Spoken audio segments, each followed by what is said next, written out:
हे गाईज आज आपण बनवणार आहे महाराष्ट्राचं सगळ्यांची आवडती डिश खरडा चिकन। हे बघा किती छान असं खरडा चिकन बनवण्यासाठी आपण इथे चिकन घेतलेलं आहे। त्या चिकनला मीठ आणि हळद टाकून त्याला पूर्ण असं मिक्स करून घ्यायचं आहे। हे बघा अशा पद्धतीने मिक्स करून याला एक 10 ते 15 मिनिटं ठेवून द्यायचं आहे। आता हे चिकन शिजत टाकूया। त्यासाठी एका कुकरमध्ये मी तेल घेतलं आहे, त्यामध्ये कांदा घातला आहे। मीडियम साईजचा एक कांदा असा बारीक चॉप करून त्यामध्ये चिकन टाकून भाजून घेऊन त्याला कुकरला एक 2-3 शिट्ट्या देऊन हे बघा अशा पद्धतीनं चिकन शिजवून घ्यायचं आहे। चिकन तेलात जरा जास्त वेळ भाजा म्हणजे छान भाजेल, शिजेल। हे बघा अशा पद्धतीने याला एक 2 शिट्ट्या देऊन घेऊया। तोपर्यंत आपण इकडे खरडा बनवून घेऊया। खरड्याची अशी खासियत आहे की आपल्या गावाकडे ना भाकरी केलेल्या तव्यातच खरडा करतात। त्या खरड्याची एक चव वेगळीच लागते।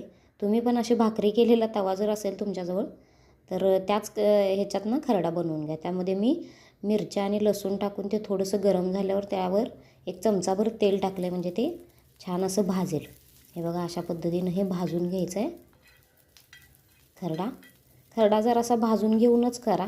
डायरेक्ट केला तर त्याचा कच्चापणा लागतो।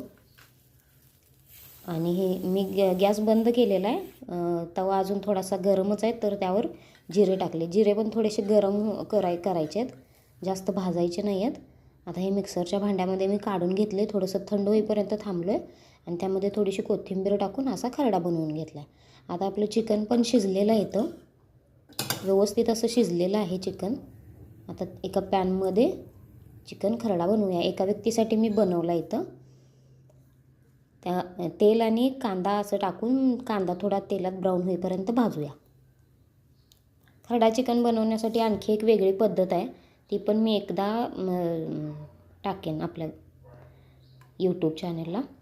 मी त्यामध्ये 2 तमालपत्र टाकलेत आणि कांदा भाजेपर्यंत थांबली आहे मी।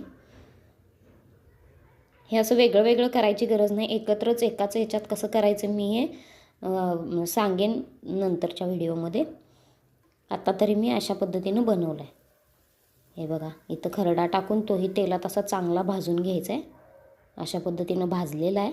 आता त्यामध्ये चिकनचे पीसेस टाकूया। हे बघा शिजलेलं चिकन असं टाकून आणि थोडंसं त्यामध्ये चिकन स्टॉक टाकून असं चिकनचं पाणी आटेपर्यंत आपण त्याला ठेवूया।